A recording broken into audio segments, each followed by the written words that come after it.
Yeah. Just over here. Oh yeah, probation. Pre-COVID was 350. Oh wait, you 600 2 years now. 3 years. I'm sorry. 470. 473. I love how my seat is just Okay.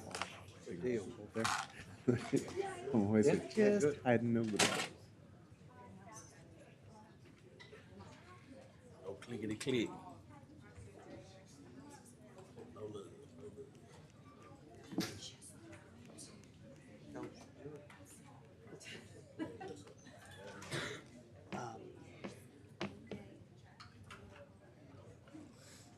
Oh, you know what? With the At least you're acknowledging their. no, that's the right. That's the right one. I'm sorry, it was confusing in my mind about an attachment I had to add last second, and I was like, did I put it in the right spot? I think I did.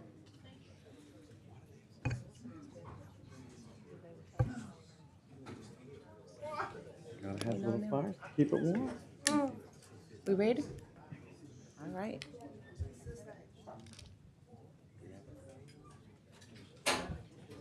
We're not on yet. The lights are red, but they are working. All the lights are red, but they are working. It should. Yeah, it's okay. They're not working, but we good.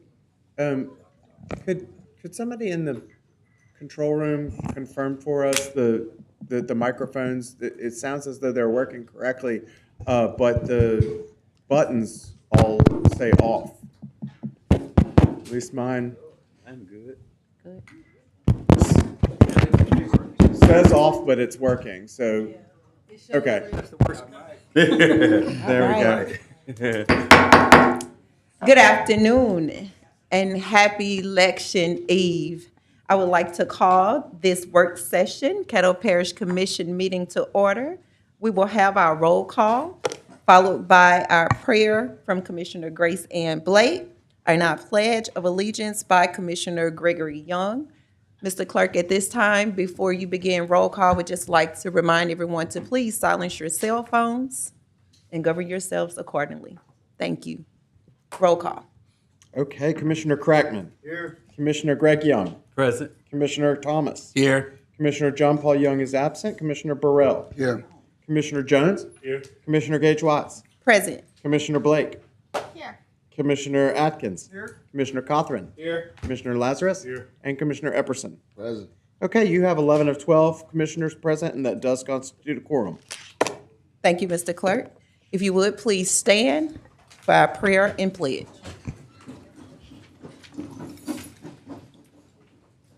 For those willing, please bow your heads, and may we all open our hearts and our minds.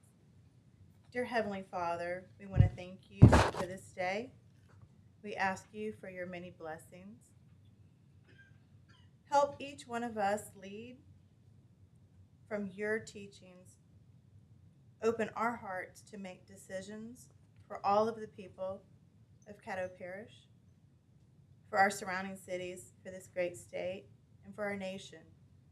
In this most important time, please be with every citizen and help them to make decisions that they know is right for their hearts, their families, and community, and guide us with compassion moving forward with our new leaders. Thank you again. In Jesus' name we pray. Amen. Praise God. Amen. Fellow citizens, please be reminded to remember our missing in action, our prisoners of war, and those active duty personnel and veterans. Should you choose to do so, you may render a military salute while we do the Pledge of Allegiance. I pledge allegiance to the flag of the United States of America and to the republic for which it stands, one nation, under God, indivisible, with liberty and justice for all.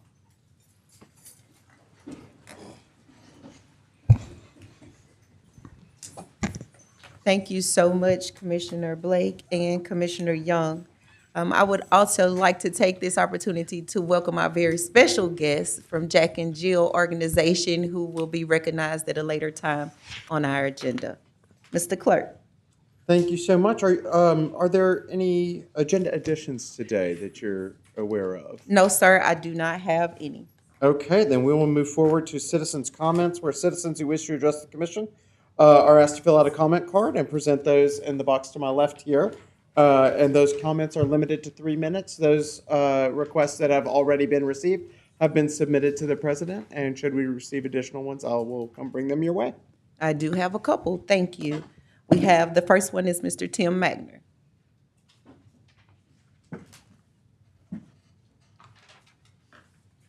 Good afternoon, Tim Magner. Good afternoon. Thank you for joining us today, and welcome. Be with you. I missed the bling. I should have brought my bling. I know, you're going to hear something about it, so stick around after your comments. Okay, very good. You have 3 minutes. Thank you so much. I wanted to come forward today to talk with you. As I understand, there's a ordinance to be proposed regarding setting a minimum wage for contracts with the parish of Caddo, and I wanted to express our concerns about that, especially for small businesses. Although it may feel like the right thing to do, our research has shown that government setting wage rates tends to have a negative impact, particularly on small businesses. Oftentimes, it leads to further unemployment as businesses have to scale back the number of employees they have in order to be able to do the contracts and be able to meet the contracts that they've put out. And so, conversely to what it may seem, it actually has a increase in unemployment. Secondly, and I think obviously it increases prices. I think when you see a lot of times, especially given the amount of inflation that we've seen in material in particular, adding an inflated wage rate on top of that creates an additional cost that will be passed on to the parish and consequently passed on to the taxpayer. So it may, in fact, reduce the amount of activity that the parish is able to do. And finally, one of the things that we've seen in the economy, especially in the last couple of years, is an increase in the wage rates.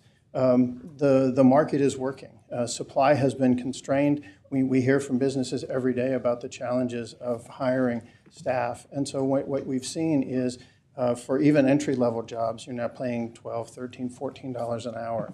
And so to artificially establish that for folks who are unskilled creates upward pressure for these businesses for all of their other employees. And so I think the market itself is working when we create a dynamic in which businesses can set the wage rates that they need in order to be able to provide the services that they do. Everybody wins. The employees are able to make that living wage. The organizations such as the parish are able to get value for dollar on the projects that they're putting forth, and the community benefits from the economic activity that comes from increased opportunities to do business with the parish, especially for small businesses. One of the things that we see as well in these environments is that only larger businesses tend to be able to absorb these kinds of increases. And if we're trying to provide opportunities for the parish to be able to connect with small businesses, setting this kind of wage floor we think is actually counterproductive. So thank you very much. Thank you so much. And we are not allowed, as you know, to have dialogue between the two of us at this time. But however, I would invite you to just stick around to hear more about the introduction, because there may be some things that will be beneficial to what you just stated. Excellent. Thank you so much. Thank you. Okay, next I have Mrs. John Glover. Good evening, members of the council commission. Gotta remember where Ms. I Glover, am. you have 3 minutes. Thank you. John Glover, 9100 Walker Road, apartment 217, Shreveport, 71118. I have 2 agenda items that I'd like to bring to you all's attention. I think I did it in an email a couple of days ago, hoping I would get a response. I did not, so definitely I stood and I am standing here to see what can be shared with me when that time comes. Agenda item that is to be advanced, 11.15, the one wherein to approve an allocation of ARPA funds for Galilee Baptist Church for $500,000 to establish a community lighthouse. Now, when this document was put here, or this piece of information was shared on your agenda, there was nothing attached whereby me, a citizen, could understand what has transpired. Did gain some information, understanding that you all did have a meeting, and that there was some things that were discussed. I've been privy to get a copy of those agenda minutes, and I still have some concerns. Why are we asking for this community lighthouse? I went back and I read some information with regards to what constitutes a lighthouse. I don't see it, whereby such should be even considered. Reading the minutes, I was looking at a comment that was made that said, Galilee stands prepared and is ready to serve the community in a state of crisis and natural disaster. Well, if that is indeed the case, why do you need $500,000? I just need to make it make sense. Then there was another item, and I'm going faster than normally I would because there are two that I wanted to address. The summer, let's see, it was item number, ordinance 6474 of 2024, asking for an additional $50,000 for a safe summer program. I'd like to know the specifics of that program and what those dollars will be generated toward. Now, if it is for 2025, then it should not have said additional. So I'm considering that it must be a part of 2024 allocations. I'd just like for someone in our conversations, and maybe I can see something that can address what I've asked here today. Thank you. Thank you, Ms. Glover. And I do have another card. Mr. Marvin Muhammad?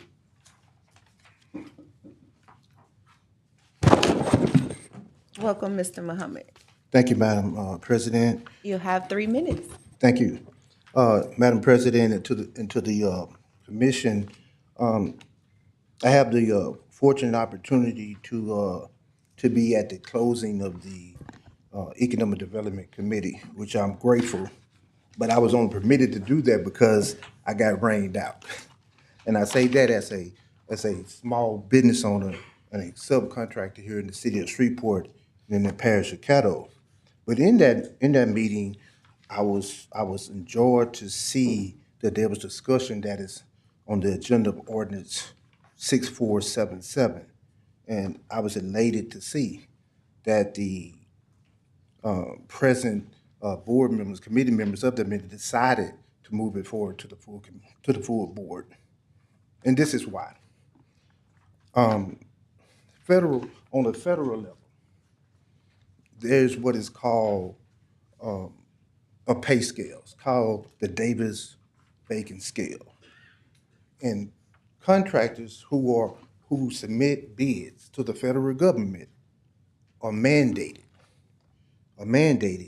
to pay their workers local prevailing wages plus benefits. And of course, those dollars is determined through the administrator of the wage and labor through the Department of Labor. So I want to commend the committee, of course, and I'm hoping and praying that this commission moves this thing over to Thursday for more consideration. Let me say this into comments that I heard earlier. As a small contractor, this measure will not impact me negatively. There isn't one person that works for my company that makes less than $15 an hour. No one. The guy that's coming in off the street first day makes $15 an hour. That's only $120 a day, $600 a week, $2,400 a month, times 12. That's not even a livable wage. I just want to say that. And I say this, and in closing, just in case there's any questions about my footprint here in the city of Shreveport and this parish, this is the latest edition of the 318 Forum. And on page 26, we have an advertisement. So we're here in the parish, we're working, and I can assure you that this would not negatively impact me in any kind of way. Thank you. Thank you, Mr. Muhammad. That will conclude my citizens' comments at this time, Mr. Clerk. Next item, please. That brings us to visitors, where we do have a scheduled visit today from My Community Cares, and I believe the Fathers on a Mission organization. Are they? My Community Cares. Hi, Ms. Carisha.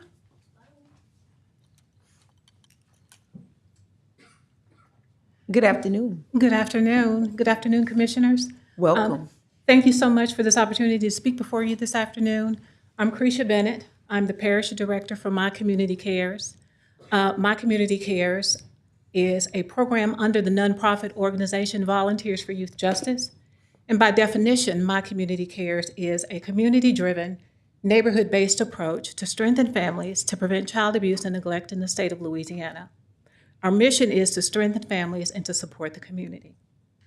And we do that with 3 strategies. Our first strategy is community organizing and engagement, which is what brings me before you all today. Specifically, the community organizing. To strengthen our families and to support the community, My Community Cares holds monthly neighborhood team meetings where we bring individuals that live in the neighborhood together to identify any gaps or barriers to services that our families may encounter. In doing that, our community members have identified the lack of supportive services for fathers in the community. So that in turn led My Community Cares to seek out services to fill that gap. And in doing that, that led us to a program down in Baton Rouge called Fathers on a Mission. So we reached out to Mr. LeVar Robinson, who's standing here before you today, to talk to him to see what we could do about bringing Fathers on a Mission into Caddo, into Shreveport, to be that supportive services for our families. So what I would like to do now is turn the mic over to Mr. Robinson so he could give you more information about Fathers on a Mission and how this service would be beneficial to our fathers in the community. Thank you. Appreciate it. Good evening. I thank you, Ms. Cretia, and My Community Cares for getting this opportunity to come and share with Caddo Parish and the Commission about the work of Fathers on a Mission here in Baton Rouge and ultimately the state of Louisiana. Here I have one of my colleagues, Jeff Williams, who's one of our facilitators and colleagues in the work that we do in Baton Rouge. Fathers on a Mission started in 2017 after we realized there were no readily available resources for fathers. Many organizations serving mothers, great job. Many organizations serving youth and children, awesome. But if we're really going to make a difference in our city and state, it is very, very imperative that we support, enhance fathers. Therefore, we strengthen families. On Tuesdays, we have our Fatherhood, the Life of a Father, fatherhood classes, but they're engagement classes. They're conversations where we as facilitators train through our fatherhood curriculum. We have 12 to 14 different topics where we go through and have these discussions on different fatherhood pillar topics. And we guide fathers and father figures through conversations on fatherhood. We also have our Project Family Build, which is a case management process where we find out what are the needs of the father and his family, and we help them, whether it's regardless through our organization or other organizations. We help them through those resources, whether it's workforce development, education, therapeutic counseling sessions, whatever those needs are, we match them with those resources to help them strengthen their families and better to be successful better within their families.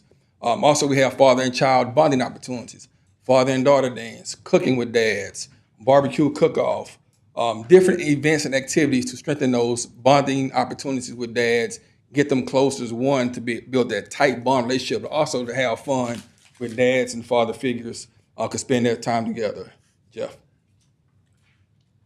Oh, it's here? No. Get on this. Next slide. Yes, next slide. So just to give you a little background about the work with fathers, according to the U.S. Census Bureau, 1 in 4 children live without a father in the home, right? 1 in 4 children. So just imagine out of those 1 in 4 children without a father in the home, how much they are missing without the educational piece of a father being directed in their lives, right? If we enhance fathers, regardless if they're in the home or not, we enhance fathers, we strengthen those families. And again, look at all the crime within and out, not just Shreveport or Baton Rouge and New Orleans, throughout our state. It's all connected. There's a fatherhood piece that's missing somewhere in line. Next slide. So when we look at some of the barriers that keep fathers from being involved, there are many barriers. Challenges with having regular contact with their children, alienation of children by the mother. This is a national statistic that is not tracked. This is something that we're tracking with Fathers on a Mission. When we talk about alienation, when a parent keeps the child away from the other parent, That is a huge burden on a father, or even with mother, right? 'Cause it happens with mothers also.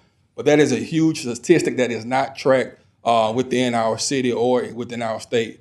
Lack of knowledge of how to access and navigate the court systems, lack of stable living arrangements, challenges with steady employment, current policy directives are focused on mothers, intimidation, of course, by judges and lawyers, generational conditioning. You know, a lot of work that we do, a lot of guys just say, I don't know, I didn't know.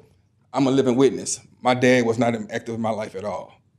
Not at all. My dad did not teach me anything. People say, well, how can you run a fatherhood program and your dad was not active in your life? Because I had an open mind to learn. I learned from mistakes, you know. So just imagine how many guys are just like that, where I didn't know. That's a huge problem that goes on in every city within our state. Next slide. So across the nation, when we look at all the supporting factors through research, Louisiana is at the bottom. So here we go again, talking about Louisiana is at the bottom. Louisiana, Mississippi, Oklahoma. When you do your research, Louisiana, Mississippi, Oklahoma are at the bottom of all the fatherhood statistics. Child support policy score, education support score, employment assistance program score, family law support score, health and mental health support score. Fatherhood is at the bottom. Next slide, please. Again, Louisiana lags far behind in terms of support programs for fathers. Next slide. Factors that support positive fatherhood, early and proper guidance about fatherhood. Louisiana is we know, early childhood state, but Louisiana has to understand that early childhood starts early at home. Mothers and fathers, parenting, early childhood education, fatherhood education, motherhood education, right? We have to get those positive parenting skills, not just to mothers, but also fathers. We shouldn't force mothers to be mothers. We should force fathers to be fathers. There are fathers who want to be fathers, but they just don't know. No resources available. In Baton Rouge, there were not any resources available. I was a father looking for help, and there was not help. So I had to go in and research and find and travel, go and research curriculums until I found a curriculum that was fit for the people that we serve, the people in Baton Rouge. Emotional support, good communication, relationship with child's mothers, effective co-parenting, social determinants of health support, economic assistance. All these things we know are affecting the community regardless of your race, regardless of your social economic background. So these are things that we have to bring to the forefront and bring resources to the forefront and serve if we're going to make significant changes regardless of what city, but in this whole state of Louisiana. Next slide, please. So again, here are some pictures of the work that we do in Louisiana, in Baton Rouge. You see pictures of some of our fatherhood classes where, again, this is engagement sessions. These are where guys, we don't just sit and have a class session. We engage them. We have different exercises. It's communication. It's feedback. We just get the conversation started. And you'll be amazed how a lot of guys already know what they need to know. You just hearing somebody else, hearing another peer, not the facilitator, but me hearing somebody else that's sitting at the table with me saying, okay, this is what I did in this situation. That's what I did. But what did you do, Jeff? Man, this is what I did. Well, I did this situation 20 years ago, but maybe this will help you. And it's amazing, just like anything, when you're on a football team, when you're on a cheerleading team, when you hear your other teammates pumping you up, knowing, hey, there's somebody else that's been through this type of situation. There's somebody else that's been through this court situation. There's somebody else that's been through divorce, and now I can call them and get that support I need to be a better father, to be a better father figure. And that's what we do. And that's what we want to do. That's what we want to bring here. Next slide. Back one more. Back 2 slides. One of the last pictures we want to show that we also do this in parish prison. So East Baton Rouge Parish Prison, Ascension Parish Prison. We had guys. We ended up having 3 guys that completed the courses because the other guys didn't want to go to, didn't want to start the program when we first started because they just started. Oh, we're not going to that. But when it came time to graduate and get all the benefits of it, when y'all gonna start it again? Because we want to participate. We had guys crying. I just didn't know. I didn't know what to do, right? I didn't know who to call. I didn't know who to ask. Again, these are just things that some guys just didn't know. And of course, we have some guys who are court ordered to come, some guys who are part of their probation, parole, et cetera, and some guys who just want to come on their own. So these are just things that we need to have really in the whole state of Louisiana. We need to have this in every state. But it works. It's a program that's needed. I'm glad Ms. Creasure reached out to us. It's definitely a process that we want to start. Next slide, please. And so what we want to look at is our proposed implementation of program here is, again, having an introductory fatherhood meeting, listening session. Come and share, open up to the community that Ms. Creasy was talking about. Come and have an introductory program and listening session. See what the guy, let them know what it is that we want to do, and listen and get a feedback from them. Okay, what do you think about this? What do you think would be an ideal meeting or session when it concerns to fatherhood? What are topics that you would like to hear? On the right, these are a catalog of topics that we have. The ones with asterisks are part of our mandatory to receive the certificate. We have our 10 mandatory topics, then we add in another 4 of choice. And then once we have that mandatory listening session, we go back to the drawing board. Okay, let's see, do we do this once a month, twice a month, quarterly? What does Caddo Parish want to do, right? And we work with that program. We build up that program. We come in, we train facilitators. We train facilitators so Caddo Parish runs this program. Then we go to another parish. We train up so that parish runs this program. This is what we want to do because we want our state to be better than what it is. We want Louisiana to come up. In order for these kids to be successful, they need both parents in their lives, regardless if the parents are in the home, outside the home. We have to start making a difference. We should have been doing this 20 years ago. The next best time is right now. So this is something I hope that you think is very beneficial for this parish, because East Baton Rouge and the Central Parish and West Baton Rouge Parish thinks it is. And eventually the whole state will be on to this. Because when we look at it, think about the education of our kids. They need both. We know that some parents have there's something going on here, going on there, but it's all something they can get from each and every parent if parents are equipped, if they are prepared, given the opportunity to learn, to build. Prime example. Jeff, share anything? I just want to add that all of our facilitators, myself included, are nationally certified facilitators. So when we're having these classes, when we're interacting with them, we have flown all the way to the state of Connecticut to actually be trained at what we do so that we can get the results that we get. The other thing that's much beneficial is I myself just heard LeVar tell you the story of his father. I actually had my father in my life, but I myself became a single father at the age of 21 years old. Got full custody of my son at 21 years old, and there was no fathers on a mission to help me to figure out how to make it work. I had to go through trial and error. I had to talk and have a conversation. I would flag down fathers in Walmart that I saw looked like they were decent fathers, and I just had to scrap together the information I could, and I was thankfully successfully raised my oldest sons, who actually both went to college, and one's a college graduate and one's due to graduate next year. But there were no resources, and so we take what we do very, very seriously because we were once the men that we are actually serving now. And so the other best benefit about our program is people who are part of the program actually come back to be facilitators. So it's some of our guys who actually started as some of the fathers that were in our classes are now coming back to be certified and actually facilitate those programs. So we have proven things that work. And I mean, you don't have to look far to see that every statistical category that has anything to do with a child, it's better or more improved when the father is in their life. Everything from how much they go to prison to the teenage pregnancy in girls to all of the above, to grades at school, everything gets better. We don't disregard or devalue the mothers, but everything just is enhanced and get better when we have both parents there. So that's what we do, and we look forward to the potential partnership with you here in Caddo Parish. Thank you. Is that it for your presentation, Ms. Creasy? Yes, ma'am, it is. Thank Okay, you. I'm sure that I don't see anyone on the board at this time. Okay, so this is what I'm going to do. I'll make this comment first of all. Thank you for your leadership and bringing this initiative to us, giving this presentation. I think that for me, it would be advantageous to come to one of our juvenile meetings because I'm sure that this is going to be a lot of commentary that we'll have around this horseshoe today with a lot of questions. I do like the holistic approach in which I've heard.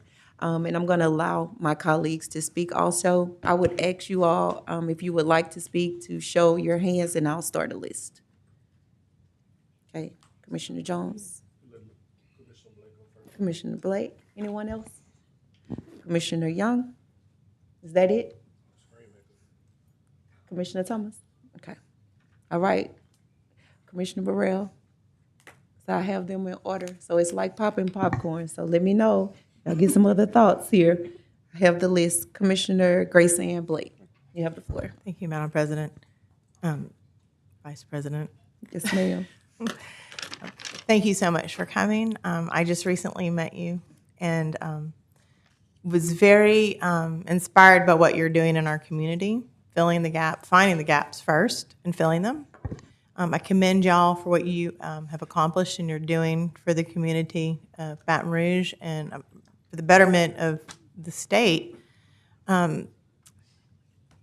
I have a brother who lives in another state that went through a family crisis and was years having some issues with his children in a state function. And he was baffled and floored that there was not enough programs for the fathers.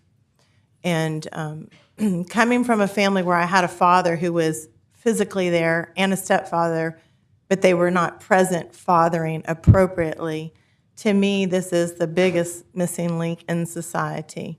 And so I just want to say thank y'all for coming. I am interested in gathering more information and I'm looking forward to hearing more that you have to say because I think that that is one of our biggest gaps. So thank y'all. Thank you, Commissioner Blake. Commissioner Stephon Jones. Thank you, Madam President. Thank you, Ms. Bennett. Excuse me. Thank you all for coming down today to speak with us. When I first heard about this initiative, I was like, hey, I got to get you in front of my colleagues and myself so that you can talk about this. I do agree maybe to have some further detailed dialogue. We may need to have in the Juvenile Justice Committee meeting. I do know that your schedule with you being able to come up from Baton Rouge was kind of funny, so that's why I wanted to try to get you in as soon as possible, and maybe we could work on something possibly early next year for juvenile justice. I know we're getting ready to come to the end of the year now, and the holidays and all are coming up, but I did want to put this on everyone's mind as we were getting ready to go into the holiday season, just how important this initiative is, and it's a holistic approach to make sure that every facet of the family is taken care of. There are tons of programs for children and mothers, but not a lot for fathers. And part of that could be because, men were kind of always expected to just figure it out and to make a way. And that has happened in history for some of our families. Our grandfathers, our fathers have figured it out and have made a way. But times are changing, and it's nothing wrong with finding better ways to be more efficient when it comes to strengthening our community. And I think this is an initiative that allows us to do just that. I'm a living witness. My father was not in the home. He's going to kill me for this if he's still here. But my uncle is here, and he's a part of the reason. Is he still here? Uncle Captain Jones, Darwin Jones? Did he leave out? But yeah, he's part of the reason I am the man that I am today, because I had father figures. There are young men that I grew up with that did not even have that. And so, and I'm looking at where I ended up and where they ended up. And sometimes you just need that figure in your life. And so it's not necessarily just strengthening fathers of biological children, but those who wish to be fathers or would like to be father figures, and they just don't know where to start. And so this isn't just about, those who are going through court situations or custody battles. This is about making sure that males in the community who want to step up and want to do it the right way without, trying to wing it. And so, and even for new fathers who fathers of newborns, you just don't know. There's no book for this stuff. But they give you parenting manuals, I guess, when you first find out that you're having a child. That stuff doesn't work, it just doesn't. You need, as they said, experience is the best teacher. And sometimes you need the testimonies of other people who have had to overcome some things to help you not make the same mistakes that they made. And so I'm hoping that we can partner with you all really soon. So we'll, I guess, continue more dialogue in the future as to find out what are good dates for you all to come out. And I'll get with our committee chair, Madam President, to see when we can put a juvenile justice meeting together. And I think that would be the fit that we would need to bring this program along to talk about a possible partnership. So thank you all for coming. Thank you. Thank you, Commissioner Jones. And we also have Zoom capabilities if we need to, so that you don't have to travel back to Shreveport, Louisiana, Caddo Parish. Okay. Commissioner Gregory Young. Thank you, Madam President. I've been blessed several months ago with the opportunity to be introduced to what you all are doing, through the person to the center of you guys. And I want you to know I really do appreciate that opportunity that you provided me. I really love what you all are doing. So many of us haven't had the unique privilege of having a father figure in our lives. And so I know what that feels like because I never had that. At a very young age, I had to create in me who I hope to follow. I had to create a person within myself, by God's grace. And I think that a lot of young men weren't able to do that. And I grew up in a community where there was a lot of guys, a lot of young people who were misdirected. In fact, one of the guys that, one of my, I really don't want to call him a playmate, but he lived on the next street. He's on death row down in Angola as we speak. And he's been on death row since the late 80s. He was a serial killer. Another guy, he was a brutal murderer. I taught him how to play basketball. He was my age. We all used to imitate Pistol Pete Maverick, and he wanted to know how to throw the ball behind his back and to be able to make fancy passes, and I taught him that. And when I joined the military, I heard that he was engaged in a very, very brutal murder, a very brutal murder. He's serving life. And so I grew up in a community where a lot of young guys didn't have a father figure. And so I think it's important that you all are doing the work that you all are doing. And I really want to commend you for that because I know that so much of the work you do is not realized by the community that you serve. And thank you very much, and hope you all continue the good work. Thank you. Thank you, Commissioner Young. Commissioner Victor Thomas. Thank you, Madam President. I just wanted to say to you, Cretia, and commend you, not only for the work that you do with My Community Cares, but for bringing a program like this here to North Louisiana. Those statistics say it all, that we're behind on a lot of these different things. I want to encourage our citizens that if you are looking for any of those services, to please reach out to Ms. Bennett. Having worked with My Community Cares, I know that sometimes it can be a feat just to make people aware that these services exist. I really, really appreciate this program. I commend you gentlemen as well.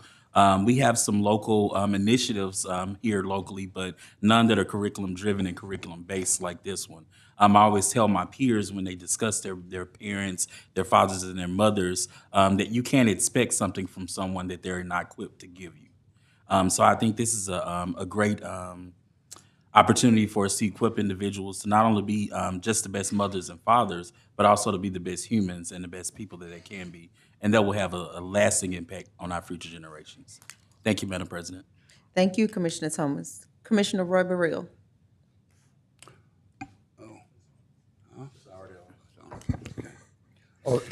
I too would like to commend you.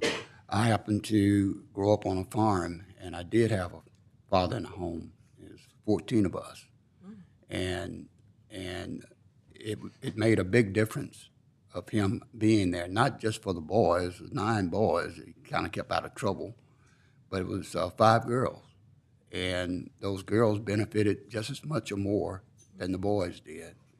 I had the opportunity when I went to college to work at LTI, the Louisiana Training Institution for Boys. And many of those young men didn't have a father in their home. And I used to sit and counsel with them just as a student. And they would tell me often that if my dad was there, I probably wouldn't be here. So it's so important for us to have an initiative of this sort. I know that there have been several programs that have come before us. I think Fathers on Patrol and some of the others, but a lot of times they're not consistent, and many times it's because of funding too. So I hope that we can promote this and it'll be effective. Thank you, Madam Chair. Thank you, Commissioner Burrell. Commissioner John Atkins. Thank you, Madam Chairman. Thank you all for the work you're doing. It's a worthy cause and much needed. I just wanted to get a little insight into how you all are funded in Baton Rouge. Are you funded through the city or parish, or are you funded privately, or how are you structured? So when I first started in 2017, I was working shift work for the plant, so I funded out my own pockets. So for the first several years, I funded out my own pockets. Then I started getting community grants. I never expected to work for the organization. I always thought I was going to retire from the plant. So as the work progressed, it grew. Guys started coming on, working with us, so we started applying for more grants. In right after, at the end of COVID, DCFS heard about the work that we was doing. Former Secretary Waters, she heard about it, and we got TANF funding. And so for 2.5 years, we got TANF funding. And then now we're on the cusp of federal funding. So federal funding and local funding, family foundations loving the work that we're doing. So family foundations, TANF funding, and we're on the break of federal funding. Thank you very much. Thank you, Madam Chair. Thank you, Commissioner Atkins. Thank you again for this presentation, and I have the same sentiments. Ms. Bennett, we're currently working on our first annual Moortown Community Family Fun Festival. Save the date, January the 4th. Am I correct? Yes, ma'am. All right. We're looking forward to continuing this conversation. We are very thankful for your leadership, for you being so courageous to now work for the organization that you founded. I think that is commendable alone. As it has been stated up here, we know that fathers in the house make all of the difference in one way or another. And for you to be able to provide this from a holistic approach, we know that it's advantageous for such a time as this. So we're looking forward to a possible partnership, hearing more about it, how Caddo Parish can be a part of your initiative. Thank you very much. Thank you. Yes, ma'am. Madam President? Yes. I would just like to add that my mother was tough as nails as well. I don't want to leave not giving her credit. Mine was too. Amen. Thank you, Madam President. Thank you. Commissioner Jones, are you back on the board? Okay. Well, you had mentioned about the Zoom meeting, but I do want to, invite y'all to come back to Caddo Parish. We have some of the best food, some of the best hospitality. So you don't have to take the Zoom meeting. You can come back up and stay overnight in one of our fine hotels here as well. Okay, you see, That's all. Thank you, Madam President. Great. That's right. Always seek for our economic development Yes, to ma'am. advance. Thank you so much. All right. I think that will be all of our visitors, Mr. Clerk. That is correct. That next item on your agenda is reports, and you have an administrative report attached. Mrs. CEO. Good afternoon, Commissioners. Good afternoon. Good afternoon. We just want to let you know, I know most of you know that the special session is scheduled for this Wednesday, November 6th. Legal has provided a summary of those various bills in your boxes. We are working on a one-pager just to provide to our delegation about how those items are impacting Caddo Parish. And the lion's share is the ones that are relating to the taxes and change in inventory tax, severance tax, as well as some other taxes. The juvenile detention number of 16 in detention for OJJ, one 17-year-old, 13 at CCC, 474 on probation. Also, we'd like to let you know that we would like to reschedule the budget retreat that is scheduled for this Wednesday to next week, tentatively for Wednesday, November 14th. We'll have more information to come as we finalize that information. And also today, we, as you mentioned, Commissioner Gage-Watt, we have representatives here from Jack and Jill. We'll have Judge Reed Casey Jones come forward and give us a little bit about why our students are here today. Madam Chairman, while we wait for Judge to come up. Yes. What was that rescheduled date, please, Madam Chairman, or Madam Administrator? November 14th, Thursday. is the Thursday, day. November 14th. Thank you. Yes. Thank you, Madam Chairman. Yes, sir. It's 9:30? 9:30. That's a tentative. We'll verify that. Okay. So we'll receive a confirmation by email. Thank you. Judge Casey Jones. Good afternoon, everyone. Good afternoon. I am not here in my capacity today as a judge, but as a mother member of the Red River chapter of Jack and Jill of America.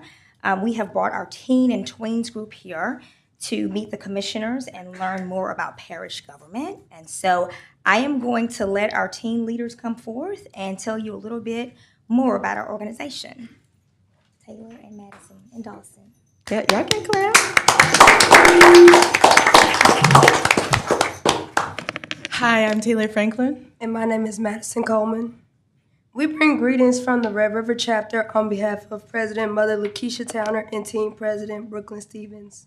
We are so grateful that you have invited the Red River chapter to be a part of this meeting to learn more about the Parish Commission brings to our community. We do wish to be able to attend this again in the future.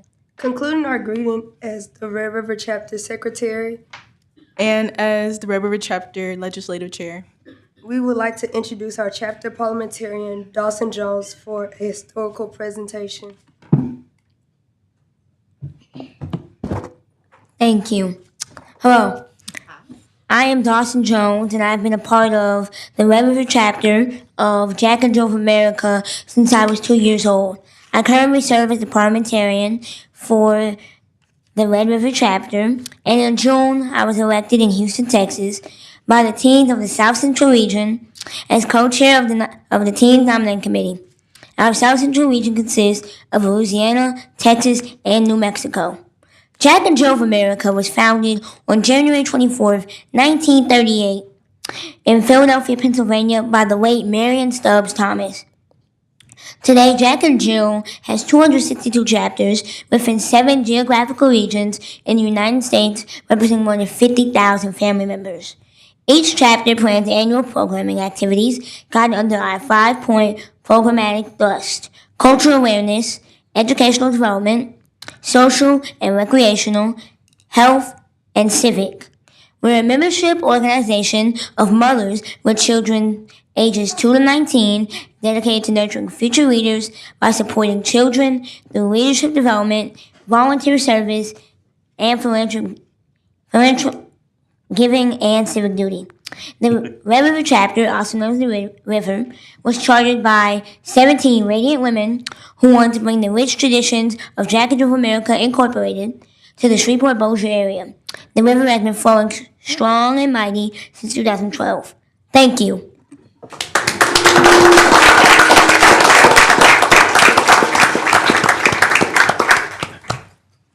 Leaders, come back. I think I have some commissioners that's on the board. What an excellent presentation.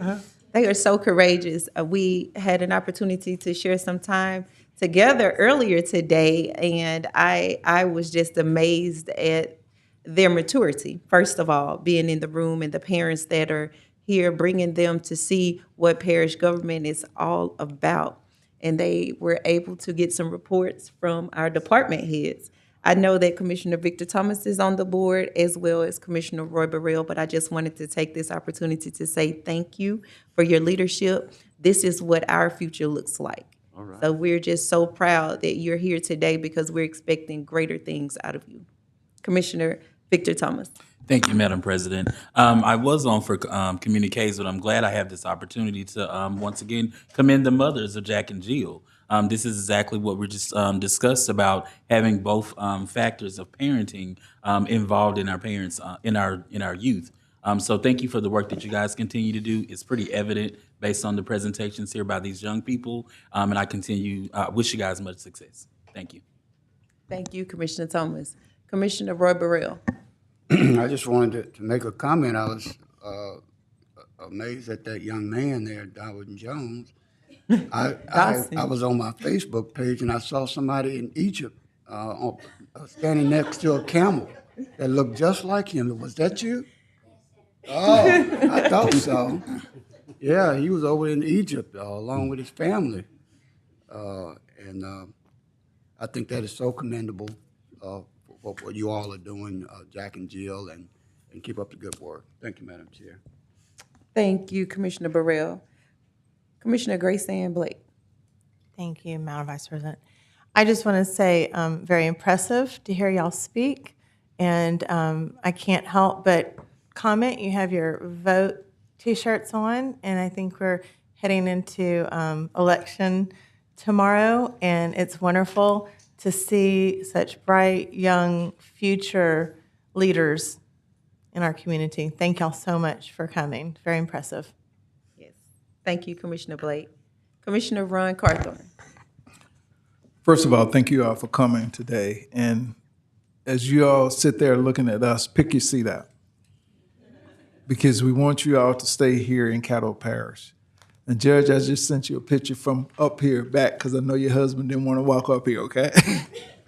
So again, we thank you all for coming today. And the thing is, not only at this particular time, but any time that you see an elected official, not just Caddo Parish, but throughout this city, let's report, stop them and ask questions that you might have, because I promise you, you all know some things that we don't know. I promise you that. Thank you very much for coming. Thank you, Commissioner Carthorne. I don't see any other comments on the board. I'm just making sure, checking with everyone because the buttons are working correctly. But I wanted to make my last comment about the shirts. When they walked in today and I saw the shirts with the word vote on it, I'm a firm believer, my pastor has taught me well, to do what is asked of you. If you're not on the program to do singing, if you're on there to speak, then just do that. So as I brought those greetings, I had to come back up and make additional remarks. And I wanted to just say to you, to our Jack and Jill leaders and all of the members and parents, as we discussed earlier, what this horseshoe looks like now with the diversity that you see. It has not always been. And tomorrow, when we are going to vote, know that it has not always been an opportunity for people who look like us to be even on the ballot. So I'm very grateful that you're making sure that they are not just being people who are wearing T-shirts, but they are living it by being involved. Civic engagement is very important because no matter how rich or poor you are, you always will need the government for something. We're going to, at this time, invite you all to come forward. Our communications director would like to get a picture of the entire group. So if you would, come up to the horseshoe, and we're going to get a quick photo.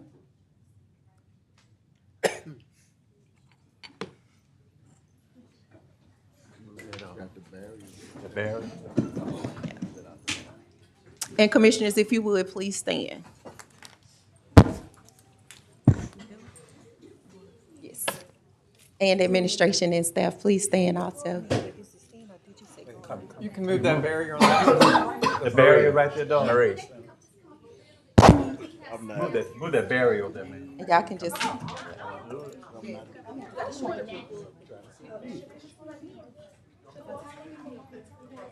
Okay, shorter people come down here, taller people up here. All of y'all can come up here. Call 5-minute recess. Yes. Okay. I'm going to move for a 5-minute recess as we take this quick photo. Any objection? Okay, it's been moved by Commissioner Everson, second by Commissioner. All right, Carthon. Any objections? None. Acclamation. Okay.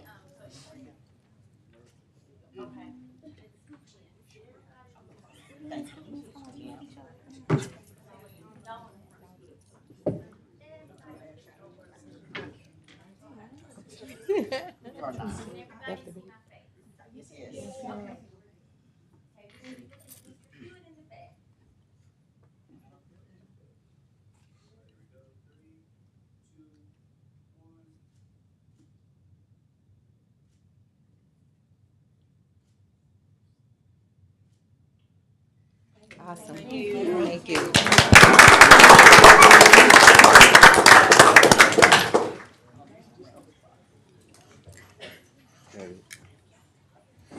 You are so welcome.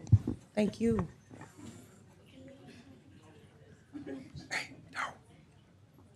I didn't know whether to look, Captain Jones. Right here. Darwin. So do we call him Captain or Chief now? His name Captain. Chief Jones. Yeah, I said I didn't know whether to call you Captain Jones or Chief. Welcome. You do what I was good. That's right, he got You're like I said,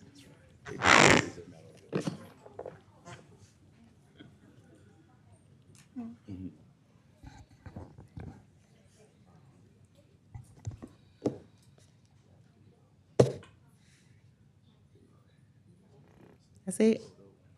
Someone out. That's it. All right, we're gonna move back into session. Thank you all for coming. Have a great day. Yes. Thank y'all. Great job. Commissioner Thomas, are you on the board? For communiques, Madam President. For communiques, okay. I would like to recognize my pastor, Dr. Theron Jackson is here.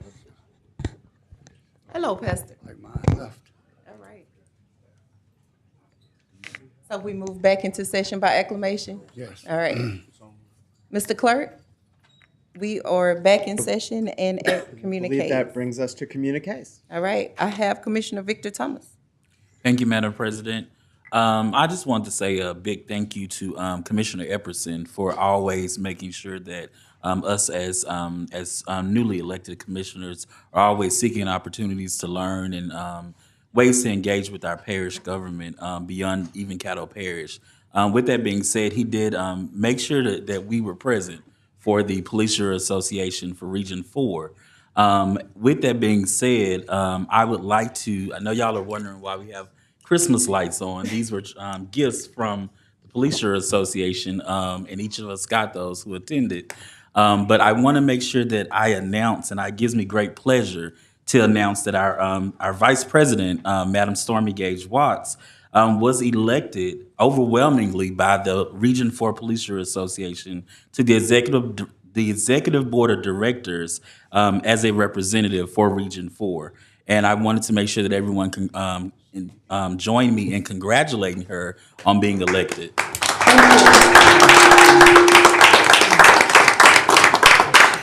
I'll say that as we were at the event, I think it was a sentiment shared by everyone that there were some, I guess you can say it was almost kind of stale, that there was a monotonous tone that was there. Once they announced that there was a seat available, I believe Commissioner Cothran urged Commissioner Gage Watts to put her name in the hat. One of the things that we had discussed was that Caddo Parish didn't have representation on the board of directors for Region 4. She did graciously accept. She went and spoke, and that's what I'm getting at is when she spoke. I think when she spoke, it permeated throughout the room that this was the type of change that we needed. This was the type of representation that we needed on the Region 4 board, and overwhelmingly, everyone in the room agreed, and that led to her being appointed. So, congratulations. Thank you so much, Commissioner Thomas. Commissioner Roy Burrell. Well, you took one of mine, Madam Chair. I did want to recognize Pastor Theron Jackson back there from Morningstar Baptist Church. And my pastor, Pastor Craig Collier, was here, and he may have had to leave. I know he was back there a few minutes ago. And also Nathaniel Wills with the North Louisiana Interfaith, and I believe he has other persons who are associated with it. Madison Poche. Okay, that was it, Madam Chair. Thank you, Commissioner Burrell. Commissioner Ken Epperson.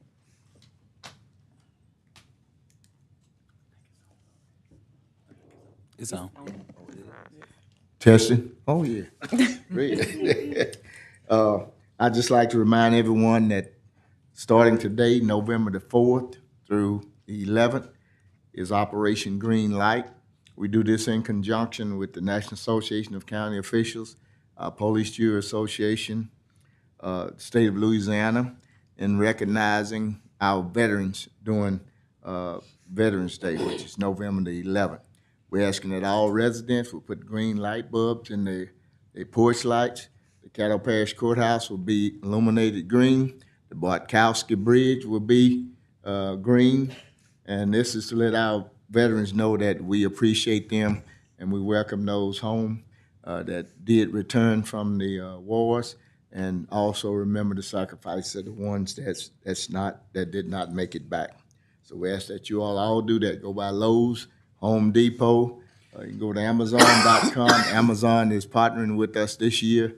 Last year, we run out of light bulbs in Caddo Parish, so this year we shouldn't have that issue. So please go by and do that to let our veterans and military know that we appreciate them. Saturday, November the 9th, at the Municipal Auditorium, 5:00 p.m., we'll be hosting our 14th annual Veterans Honor Ceremony, where we recognize 11 veterans for their military and community service. We'll also be giving the Colonel Stephen DePeisler Award. We're going to have a wonderful program. The doors will open at 3 o'clock at the Municipal Auditorium. in Shreveport, downtown Shreveport, Louisiana. Our guest speaker will be Captain Madeline of the 355th Medical Support Group, Army Reserve Center in Bossier City. And our parade will be Sunday, November the 10th, starting at 2:00 p.m. at the Louisiana State Fairgrounds. Our Grand Marshal for this year will be Mr. Sam Archie Maddox, a 105-year-old World War II veteran. He is the oldest living World War II veteran out of the state of Louisiana, and I hadn't got anyone within the nation verified that's older. So please come out and share in those activities, recognizing our veterans. Thank you all very much. Thank you, Commissioner Epperson. Commissioner Ron Carthren.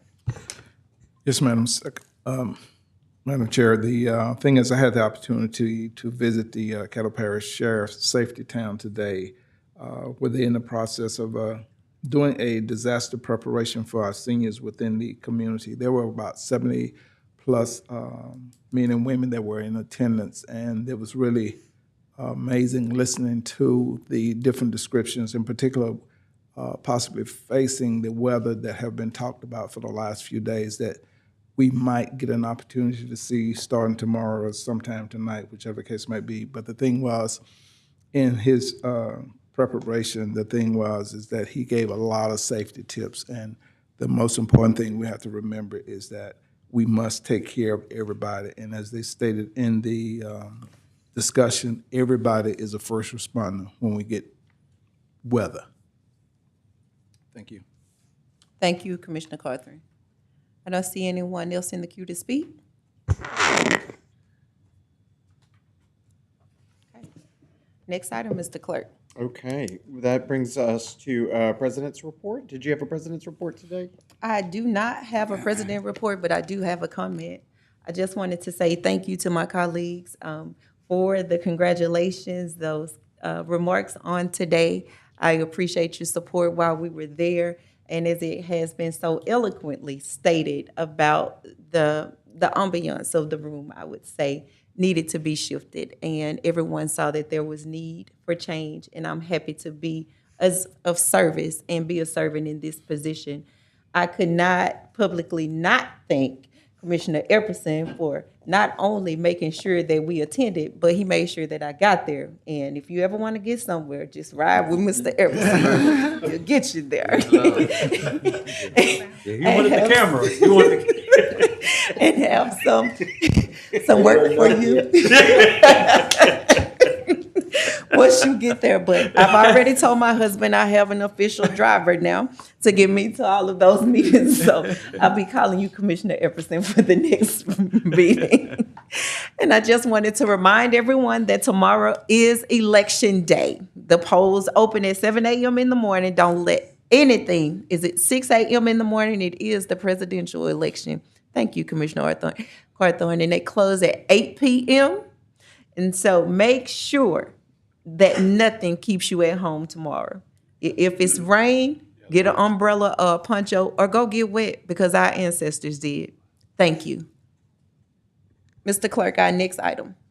That brings us to old business now, where you do have one item that was postponed from your October 14th work session, and it is to consider advancing Ordinance 6477 of 2024. Just a quick note, this item was discussed in a committee meeting today, and a motion was adopted to recommend advancing this. Okay. And Commissioner Gregory Young has made the motion. Yes. Second. And it's been seconded by Commissioner Epperson. Commissioner Young, you have the floor. Thank you very much, Madam President. I think that in light of the expansive discussions that's been occurring around this topic, it's been going on for a long time, and I just want to take this opportunity to thank everybody who's participated in this deliberative process. I think it's more important right now, instead of trying to be persuasive, I think it would be more appropriate to allow our very, very luxurious council to provide us some more information about this particular ordinance. And so I would like for our attorney to, I would like to yield to her at this point. Thank you. Good afternoon, commissioners. Basically, we've done some research. We finished our research on what could be done in this area, and there's no general legal prohibition against having a minimum wage requirement for your contractors on parish contracts. However, by law, basically case law, your contractors providing services pursuant to public bid law, they would be exempt. And in the meeting, the committee decided to recommend that employers with 15 or fewer employees be exempt. Student workers and volunteers would be exempt as covered employees under this. And the way that it would be enforced would be your contractors would be asked to self-certify that they are meeting that wage requirement, which is $15 on the parish contract.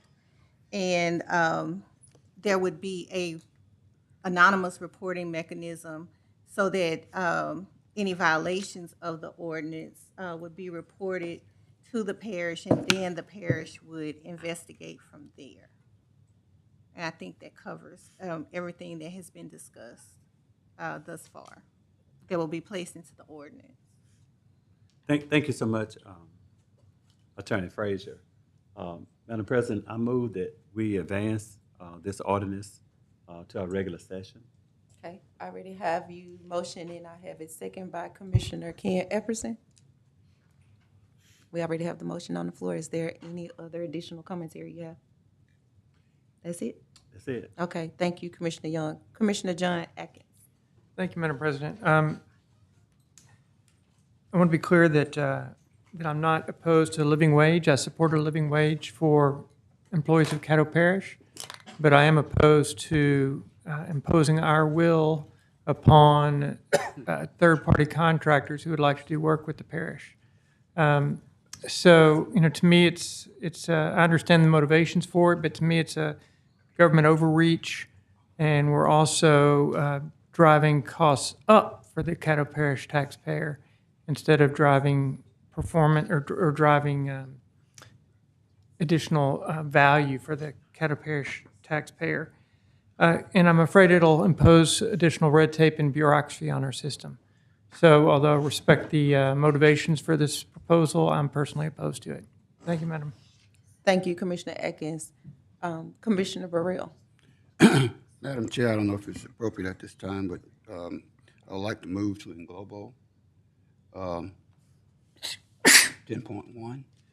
Thank you. Items 10.1, 11.1 through 11.15, and possibly 16 and 17. Okay. Second. Madam Chair, may I just point out something to my colleague? I mean, some of us are opposed Point to of this. order, accepted. I guess thank you, that's the word I wanted. Yes. Madam Chair, some of us are opposed to this issue. We've spoken in opposition to it. So if we englobo, then that would force us to be opposed to many things that we're not opposed to. Okay. Unless that's the intention of my colleague, I'd ask that he wait till the next time. Or how about this? Mr. Burrell, would you consider pulling 10.1 from your englobo as well as 11.15? I don't know how far you're going on your englobo, but. He would like a friendly amendment to exclude those two items. Are you amenable to that? Not really. Not really, Madam Chair. Okay. So I'll get the clerk to read them back. And did I get a second for the englobo? I heard one, but I want to make sure, it looks like the second that we Because I only have the that we have original on motion the on the board floor is right from the now. original motion. Right. So I'm not sure if A point of we- information, Madam President. In order for an englobo to pass, does it have to enjoy unanimous consent? No, sir, it does not. Okay, so why not proceed with his englobo, and those that are opposed of it, they can vote against it? Yes, so you, okay. Because then you're we're the forced to second. vote against everything in the englobo.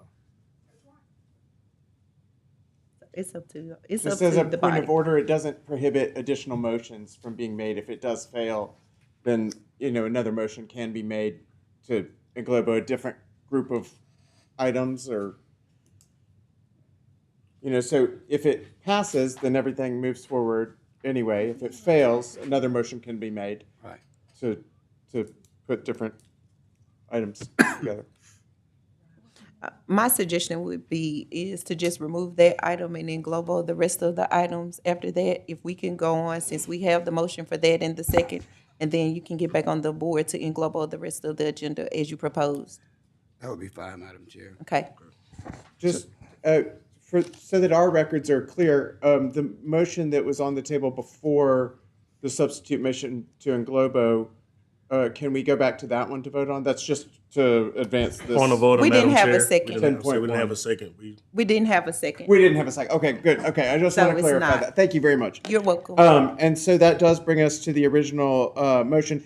And I did want to just mention, I believe the maker of the motion shared this, but I don't know that he said it when he made his motion. So I just want to make sure this is the intent, is that item being advanced, 6477, would be scheduled for a public hearing at the first meeting in December. Is that correct?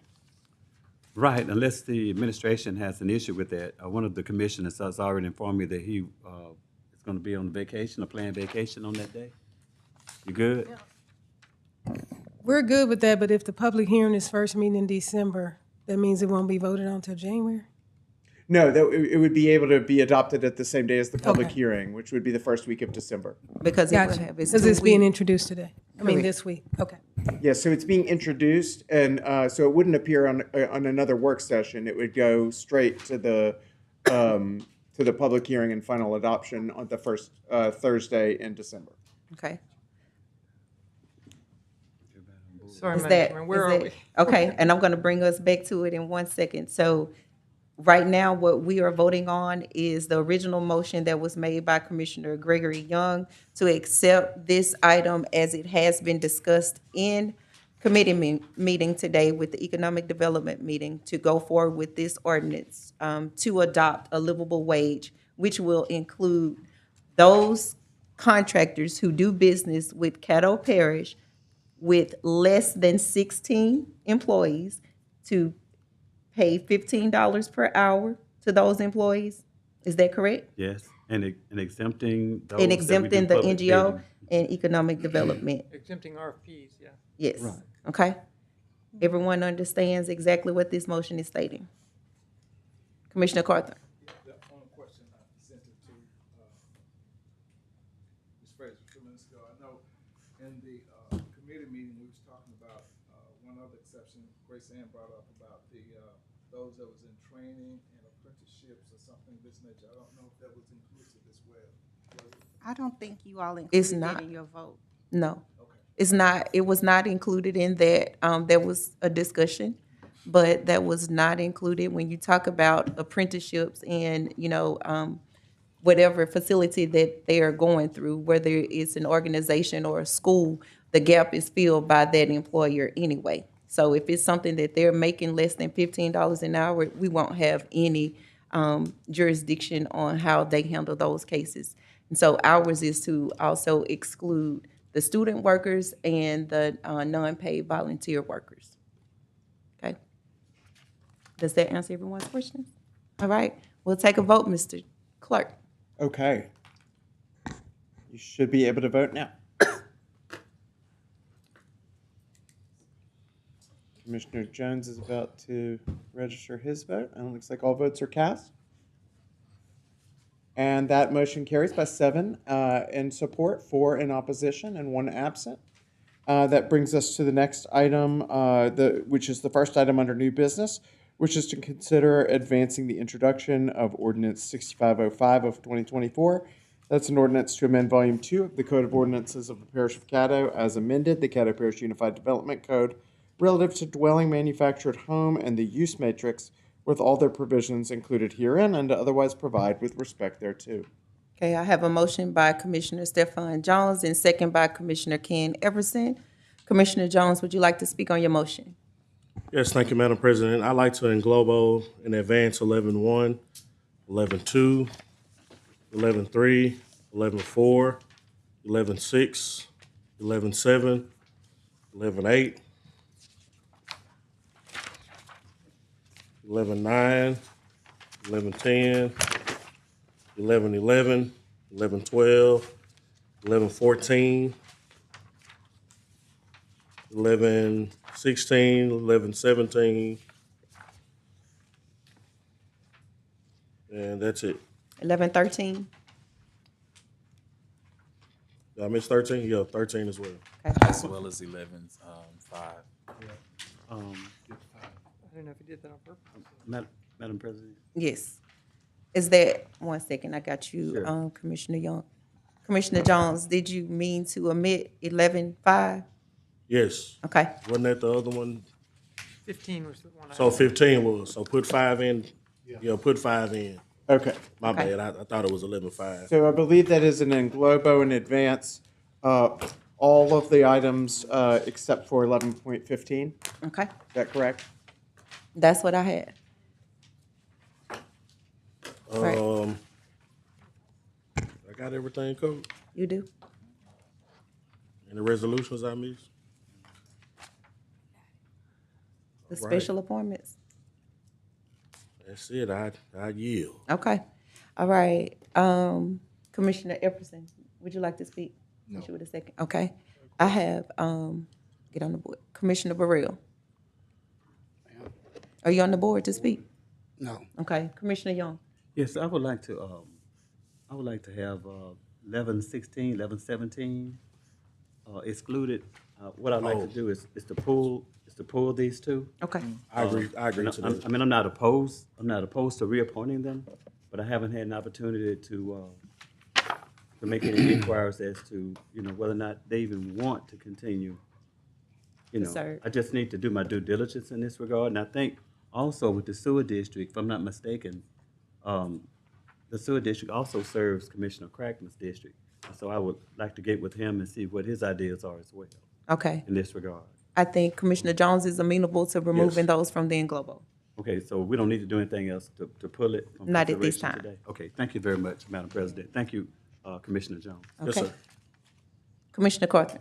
Yes, Madam President, on 11-6, I just wanted to get some more clarity. I'm not opposed to it, but the thing is, in looking at 11-6, I had a ton of questions from my constituents about what is this, how does this impact them? And I wasn't able to explain it because the thing is, again, we're talking about increasing the constable's hourly rate. And I don't know really, because the last big meeting that I attended with the constables, they were talking about the litter. And I'm not quite sure where that is right now. So just for clarity for myself, anyway. And Commissioner Carthen, who are you directing that question to? Would that be to? Chair. It would be. Mrs. CEO is armed and ready. Yeah. Whoever. So when we passed the litter ordinance, I think we had in there to pay the constables or JPs who handled those cases $40 an hour. Will we want to raise that to $50? The cost for that would be borne by the tickets that they write. So that's the purpose of this is to, I think that many of those consider that rate to be low. And so to encourage them to participate in the program, we're proposing to increase that rate. And I guess my second. Now, this is just for them doing the tickets. This is not their salary. This is when they are out working to cite folks in relation to litter. Okay, so this is not literally. This is not their pay. This is just when they actually work to issue tickets related to litter. Okay, and see, that's the thing about it. Ticket issuing, I get that. But the thing is, the way my constituents was getting it is that they were gonna be out there getting trash. It's like, okay, I don't know. Let me ask for clarity. So, No. This is for citation. Okay, that makes sense. Thank you. And so the hourly wage would just be for the special project? Yes, they have to submit time. We have to verify that time in order to compensate them. And they also have to sign a contract with us establishing the rate. We would sign a CEA establishing the rate and establishing what they would agree to do for that rate. Is there any maximum amount of time, any given day? I mean, 4 hours, 5 hours, 10 hours, whatever. I think that There is a maximum amount. That's okay. I mean, as long as we, yeah. There is a cap. That's it, Commissioner Crawford? All right, thank you. I see we have Commissioner Chris Crackman. Yeah, as far as the litter and blight abatement deal, what it is the constables go out, or well, they don't go out seeking trash. If they come across a bag of trash on the side of the road, they put it in their car, truck, they cut it open, they dig through it and find an address or name or contact, and then they either contact that person or cite that person. And they log their time for litter and blight specifically. I figure with the war on litter stuff that we're doing, that this would kind of coincide with that beautifully. And I haven't been elbow deep in a bag of trash. I don't know what the worth of that is, but $50, I think that'll do for now. So I would appreciate everybody's support on this. Thank you. Thank you, Commissioner Crackman. I support this special operation, as I would consider it to be, a lot like law enforcement does. I have some regards about people sticking their hands in trash, because I think that that's very hazardous, because there are so many things that are thrown away in the trash. So I hope that we can have a better way to execute this project, maybe finding a more safer way to get to who this trash actually belongs to. So maybe we can do something with our locations at the dumpsters or something like that. They do have the puncture-proof neoprene gloves as well that I do believe Public Works or not Public Works, Solid Waste might actually be providing to them in conjunction to all this. This is an agreement that was done year before last that only a handful of constables signed up for, and so we're trying to get everybody to sign up for it.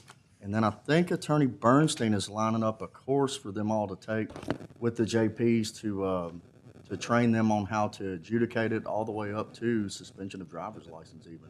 So we're really, really trying to crack down on this litter situation. That's great. I love the incentive. Again, my concern is safety, and we can talk more about it offline and find out a better way, especially just, it's gases, it's too much to just be opening it in your car. So I'm thinking about long-term effects, okay? I don't see anyone else on the board. Are we ready to vote?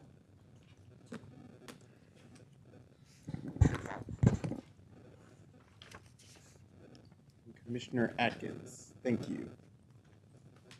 And that motion carries with 11 in support, none in opposition, and 1 absent, and brings us now to item 11.15, which is to advance an action item approving an allocation of American Rescue Plan funds for Galilee Baptist Church for $500,000 to establish a community lighthouse. Madam Chair. Madam Chair. Are you on the board? Well. It's not working. Commissioner Burrell? I'm sorry, it may have taken a minute for the board to reset, but I believe it should be reset now. Not quite. I still have my original motion showing from the previous agenda item. Is that this one? Mine came around. No? Stephon. I just have you in the queue to speak. Commissioner Burrell is on to speak. I held the motion. Stephon had a motion. Okay. Commissioner Jones has the motion and Commissioner Burrell is the second. All right, Commissioner Jones, would you like to speak? I'd like to yield to Commissioner Burrell. Okay, Commissioner Burrell? Thank you, Madam Chair. Again, this is money that's already in opera under Galilee Baptist Church. It is a motion to just move the money to the lighthouse project because the lighthouse project cost between $400,000 and $500,000.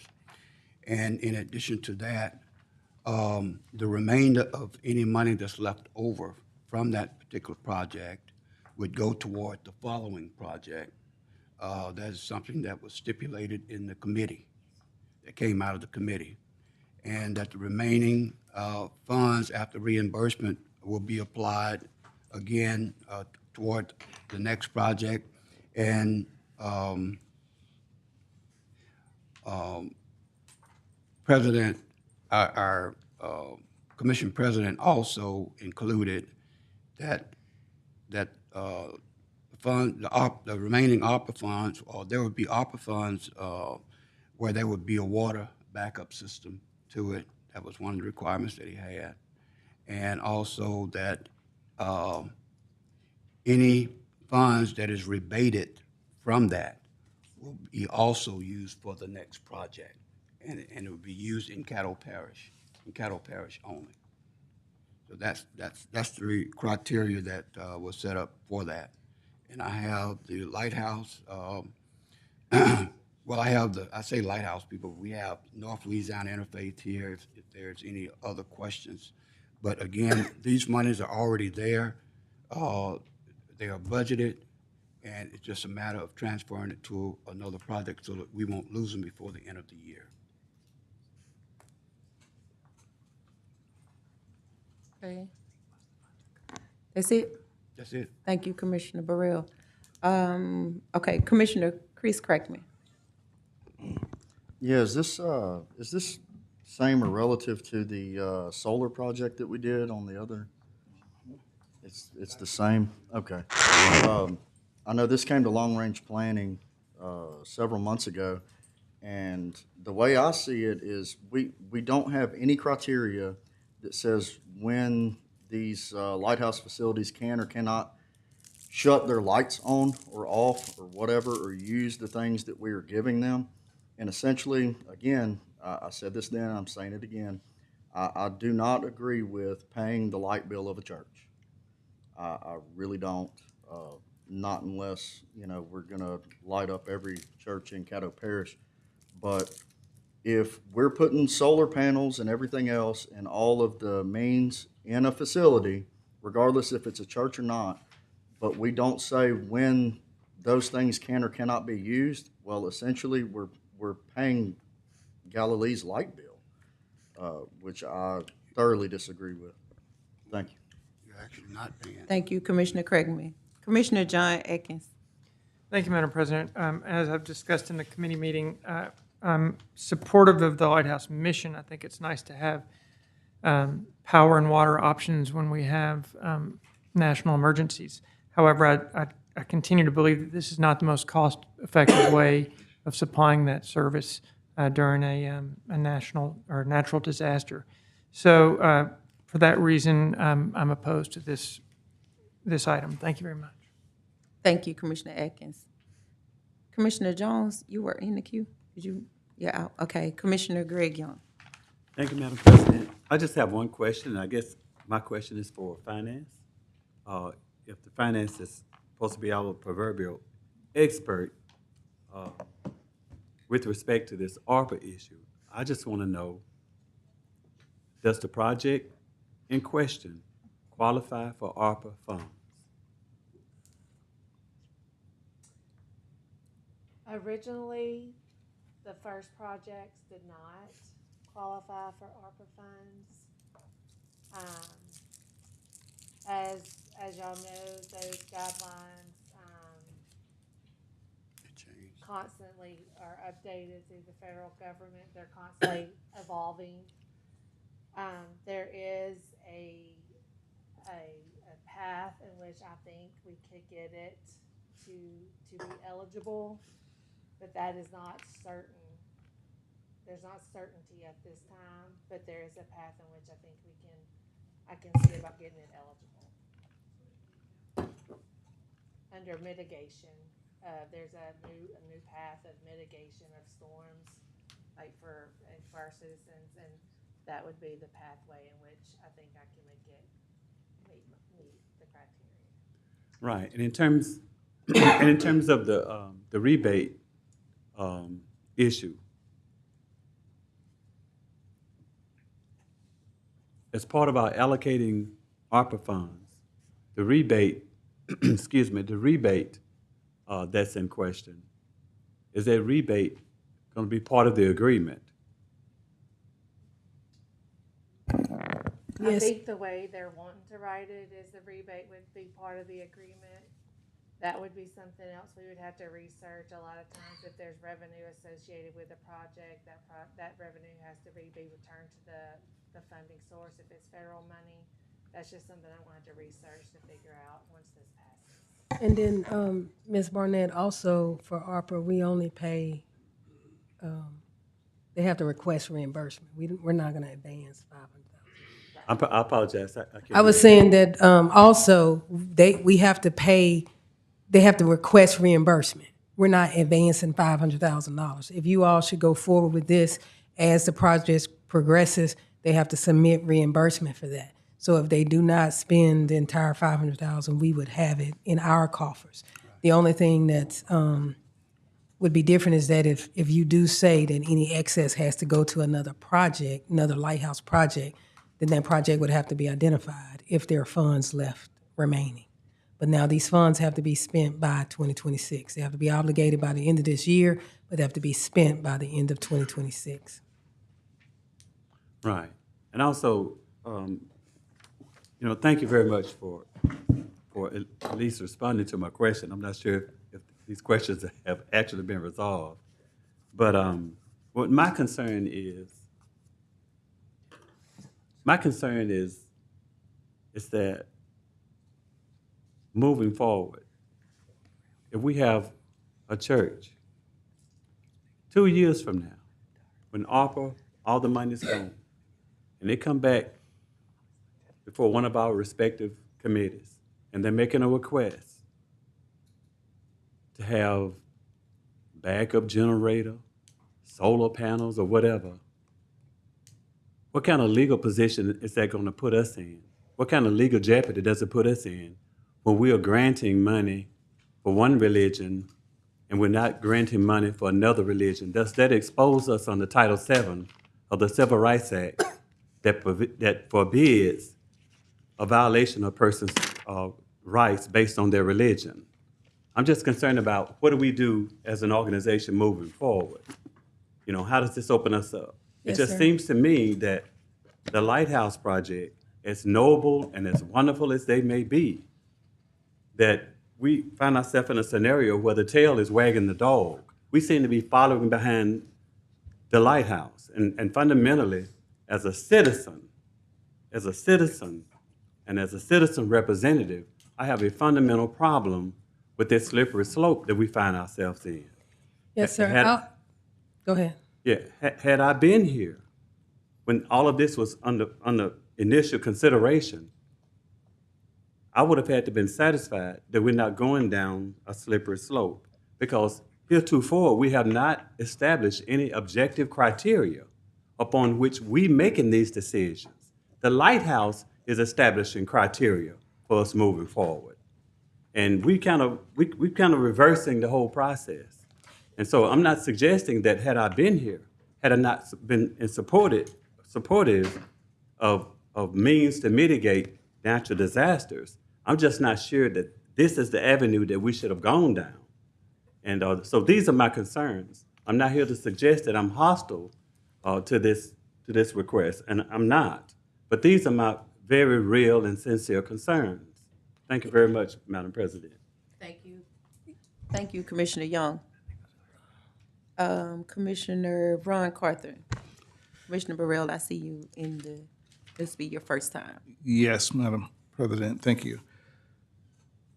I'm trying to go back in memory concerning the Lighthouse project. Since my understanding, I remember when the first came online, the second came online, and at that particular time, as I remember, and anyone can correct me if I'm wrong, I thought that was it because we were supposed to look and see what was going to be the benefit of those particular two before we move forward. The other thing is that the question that I have most of all is how many lighthouses are we going to have here in Shreveport, and who determines where they go, when they go, and why they go? Now, the thing is, we just talked about the ARPA money, and I get that. It must be utilized by the end of the year, correct? Yes, sir. And also keep in mind that we will vet this. We have an agency that will vet this process. Ms. Frazier will answer anything in regards to legalities. However, There are, in this case, there are guidelines that have been established by the federal government that allows us to be able to even look at this. If not for the ARPA dollars, you all would not be considering this project. It's because you have the ARPA dollars, and the ARPA dollars have policies and procedures that allow you to consider this. So when those ARPA dollars are gone, we wouldn't be investing $500,000 in someone else's building. That's not prohibited. It is allowed in my understanding. Okay, so the thing is, on the other two projects, we gave both churches 500,000. No, sir, we gave 250 each. It was initially supposed to be a pilot program where you chose two entities, and then there was supposed to be data provided back on the progression of those projects to consider any additional. But no, those weren't at 500,000. Correct. So my question would be, if two were able to do the projects at 250, why are we giving one 500,000? I will let the representatives of these projects answer that, but I believe that we were not the sole provider of these projects. We contributed a percentage, a portion of the cost, not the entire cost, for the other two, for Morning Star and Highland.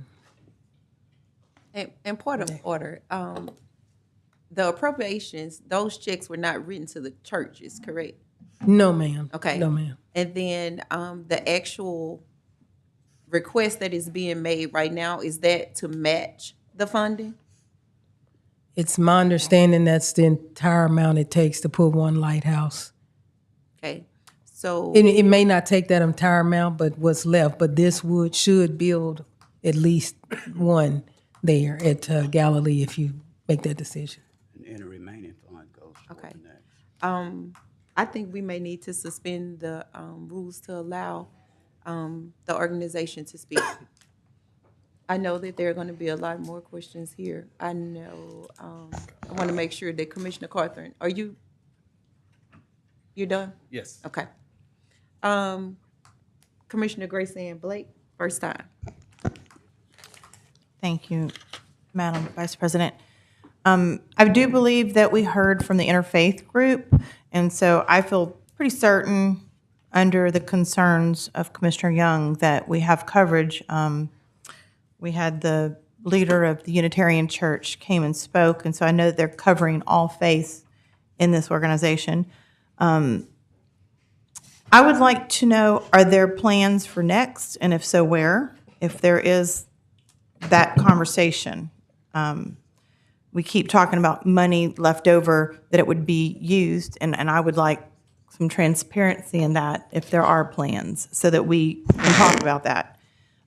I am in support of a plan of action due to the past 4 years and 3 disasters that have come across our community. I do have concerns of making sure that we have help. I would just want to make sure that locations do cover all areas with the most effective coverage of what these the lighthouse can provide. In my district, I have an aging district with real serious needs, and I want to say that my district has the largest number of assisted living and crisis facility for the aging. And we also have a very young, vulnerable group, which is a group of people that might not be financial disparity, but definitely a disparity of understanding of what crisis and help needs are. And after the past 4 years of the crisis that we've gone through, seeing people not be able to function has gone across all economic, because when the power goes out, we saw hospitals that didn't have access to water and sewage. I remember my husband, for 2 crises, used his truck to get people transported from one part of Caddo Parish to another. So I do see this as an important program, but I do have concerns of understanding where the money that the 500,000 that's been allotted through this ARPA that we believe is going to now cover it, who's going to oversee the additional funds to make sure that that is put towards the next project? And would really like more clarification on the projects having full coverage of Caddo Parish. Thank you. Point of information, Madam Chair. Oh, okay. Point of information will be allowed. Again, I was explaining to you, as part of the cooperative endeavor agreement, we'll answer the question that you have. It will be written in there where those funds are going. So it will be documented. And if there's someone from the lighthouse that want to, if you feel that they need to address it instead of me, I just want to make sure that we do have that information and this is such I think a large sum, and I think that. But it only covers one project, and anything that's left over from there goes to the next project. And in addition to that, the rebate, which is normally a 50% rebate back from the government, goes toward the next one. So Right, really and so that's the funds really that we're only talking want about. 250, yeah. Right, okay. So I appreciate that. Thank you for clarifying that. That's it, Commissioner Blake? All right. Yes, thank you. Thank you. Commissioner Victor Thomas. Thank you, Madam President. I just wanted to say that I do support this because it addresses a need in a critical area, especially in the Allendale Lakeside area. And those citizens of District 3 can definitely benefit from this. What I will say, however, not only to my colleagues, but I think this highlights a concern for me. One, the moment that ARPA dollars allowed for mitigation, I feel like that's the time that we should have had a conversation in which we can truly address mitigating the way these crises affect our citizens in our parish. I would love to see that conversation continue. I do think that we have to make sure that we consider those citizens in the north of our parish, in the south of our parish, and make sure that we have a plan in place. While I am a huge proponent of the lighthouses, I think that that is a great idea. It's a great concept. I do also know that we can't bear the cost of all of what we need to cover across our parish. Whether it be a renewable energy resource, oil and gas generators, whatever it is, I think that this is a critical time, especially with the expiration of the ARPA funds, for us to have that conversation and to make sure that we're able to provide services, provide resources for our citizens in any natural disaster. So I would like to see us have that conversation. I am going to support this because, like I said, that this does critically support those citizens in District 3. However, we're not here just for District 3. We're not here just for our respective districts. We're here to make sure that every citizen in the parish has access to be able to have resources to help them navigate these crises. Thank you, Madam President. Thank you, Commissioner Thomas. Commissioner Jones. I'd like to call for the question.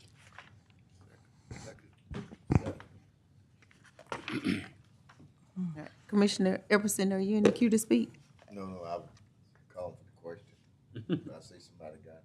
on this matter? I have a substitute motion that I wanted to offer. So if it's on this matter, I can get back on the board and do a substitute motion. So, Without objection. all right. All right, for the call for the question. We have to do the call for the question first. Because it's motion by Commissioner Jones and second by Commissioner Epperson.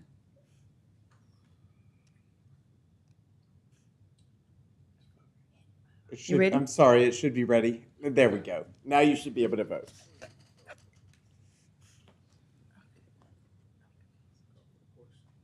We're calling I for need the question. clarification. Commissioner So if Blake? you're in support of calling for the question, you vote yes. If you're not, you vote no.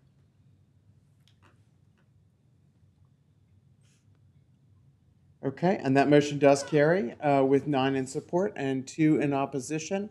So that does bring us back to the question at hand, which is the previous motion.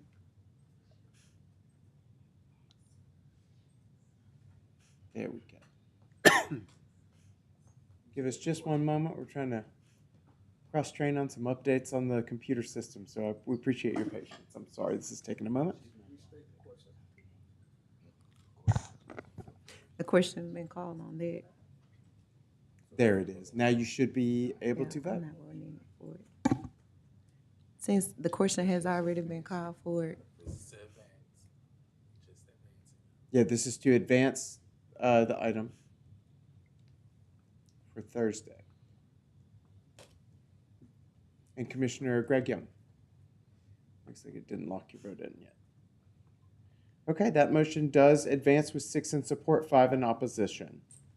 And that brings us, those last 2 items that were not included in a previous in Globo were intentionally omitted.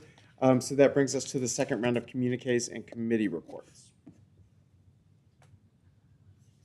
The last 2 items were not included, correct? That's correct, yes. Okay. 11.1116 and 1117 were intentionally omitted. And so that brings us to section 12, which is communiques and committee reports. Okay, on those 2 items that we need to have a motion to remove these to a later date, or was that done in the No, Globo? I believe since they haven't been advanced yet, it's okay if if we just take no action on them, because I believe the intent is that there'll be some later action. Okay, just wanted to make sure. Thank you for asking. Yes, but, sir. I believe that Okay. is appropriate.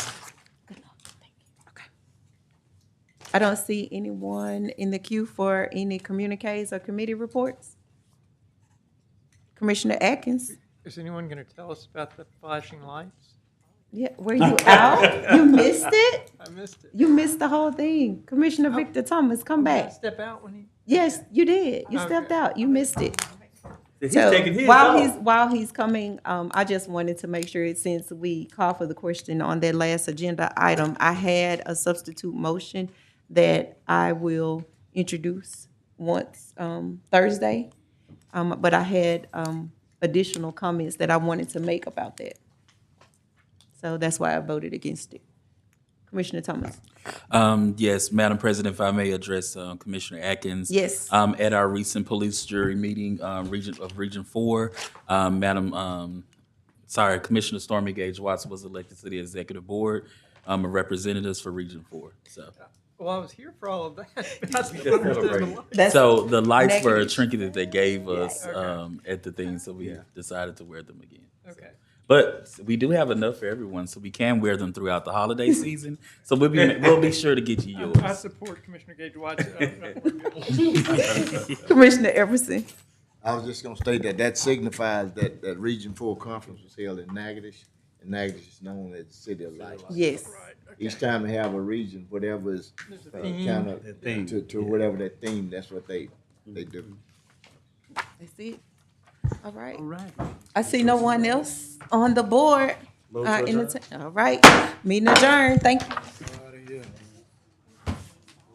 The City of Lights pulled it all together. Thank you, Commissioner. Yes. They had a good conference too. They did good.